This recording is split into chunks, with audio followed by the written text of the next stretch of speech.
प्रधानाचार्य महोदय, मेरे स्टाफ साथियों, गांव से पधारे हुए सभी ग्रामीण जनों, मातृशक्ति, युवा साथियों एवं प्यारे विद्यार्थियों, आप सभी को गणतंत्र दिवस की हार्दिक शुभकामनाएं एवं अभिनंदन। स्वामी विवेकानंद ने कहा था कि अपने आप को कमजोर समझना महापाप है। उन्होंने क्यों कहा?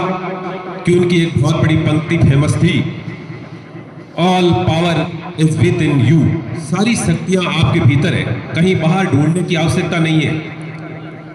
तो फिर विद्यार्थियों, एक सोचने की बात है कि एक ही विद्यालय में पढ़ने वाले दो विद्यार्थियों के बीच में इतना फर्क कहां से आ जाता है। एक विद्यार्थी पढ़कर बहुत ऊंचाइयों पर पहुंच जाता है और दूसरा विद्यार्थी वहीं पे रह जाता है, उसी गांव के अंदर या उससे बदतर स्थिति में चला जाता है।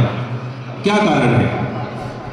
जहां तक मैंने सोचा है, यदि किसी भी समाज, किसी भी विद्यार्थी, किसी भी विद्यालय, राष्ट्र के विकास के लिए तीन चीजों का होना बेहद जरूरी है। वो तीन बातें कौन सी है? एक, आपके अंदर भावना होनी चाहिए। दूसरा, आपके भीतर जुनून होना चाहिए।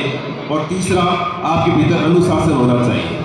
यदि ये तीन बातें आपके भीतर है तो आपका विकास और इस राष्ट्र का विकास दुनिया की कोई ताकत रोक नहीं सकती। सियाचिन ग्लेशियर का नाम सुना होगा आपने। एक सैनिक सामरिक दृष्टि से महत्वपूर्ण इंडिया की सबसे ऊंची चोटी है। प्यारे विद्यार्थियों, सुनना ये आपके लिए है कि वहां पर सैनिक किस तरीके से रहते हैं। यदि उनके भीतर भावना, जुनून और अनुशासन नहीं हो तो एक दिन भी वहां पर रहना बहुत ही मुश्किल काम है। वहां पर रहने के लिए पहले 4 महीने की उनकी ट्रेनिंग होती है बेस कैंप के अंदर, जहां पर वहां किस तरीके से रहना है वो पूरा सिखाया जाता है। और आपको जानकर आश्चर्य होगा कि उस ग्लेशियर पर जाने वाले आज तक के इतिहास में लगभग 1000 के आसपास सैनिक शहीद हो चुके हैं। उनको पता है कि वहां जाने वाले को कोई पता नहीं है कि वापिस वो जिंदा लौटेगा या नहीं लौटेगा। उसके बावजूद भी वो वहां पर किस लिए जाता है? ताकि देश की रक्षा कर सके। ये भावना ही उसे वहां पर लेकर जाती है, नहीं तो कोई भी मौत को सामने देखकर वहां पर कोई नहीं जाता है। और दूसरा, उसके भीतर जो जुनून होता है वो उसको वहां पर लेकर जाता है, और जो अनुशासन होता है वो वहां पर उसको जिंदा रखता है। आपको पता है, जब सैनिक वहां पर 3 महीने के लिए उनकी वहां पर ड्यूटी लगती है, और 3 महीने में कभी भी आप सेविंग नहीं कर सकते, दाढ़ी नहीं बना सकते, क्योंकि यदि आपने दाढ़ी बना ली तो ऊपर की जो स्किन है इतनी सॉफ्ट होती है कि आपके बाल भी साथ में आ जाएगा और वहां पर घाव हो जाएगा, और घाव भरने में बहुत समय लगेगा। वहां पर खाने वाली हर एक सामग्री को आप सीधा नहीं खा सकते, तोड़ना पड़ता है। यानी कि आप सेव भी साथ में लेके गए तो वो भी वहां पर पत्थर बन जाता है, थोड़े से तोड़ कर खाना पड़ता है। और हर 10 मिनट के बाद में एक सैनिक दूसरे सैनिक को देखता रहता है कि उसकी श्वास चल रही है या नहीं चल रही है, जिंदा है या नहीं है, क्योंकि कभी भी ऑक्सीजन की कमी के कारण मृत्यु हो सकती है। और न जाने कितने ऐसे सैनिक हैं, 1000 के आसपास वर्तमान में है कि शहीद हो गए। वो किस कारण? देश के लिए। यदि उनके भीतर वो भावना नहीं होती, जुनून नहीं होता और अनुशासन नहीं होता तो ये देश को इतना आगे नहीं बढ़ा पाते।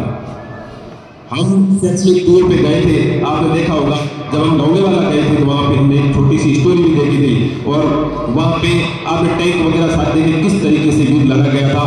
तो वो की स्थिति आप देखिएगा 1971 में, जब 120 सैनिक इंडिया के और सामने पाकिस्तान के 2000 के आसपास सैनिक और 35 के आसपास टैंक, और वहां पर मेजर चांदपुरी वहां पर थे, और उनको पीछे से बटालियन से आदेश मिला था कि आप वापस लौट आओ, कोई युद्ध करने की जरूरत नहीं है।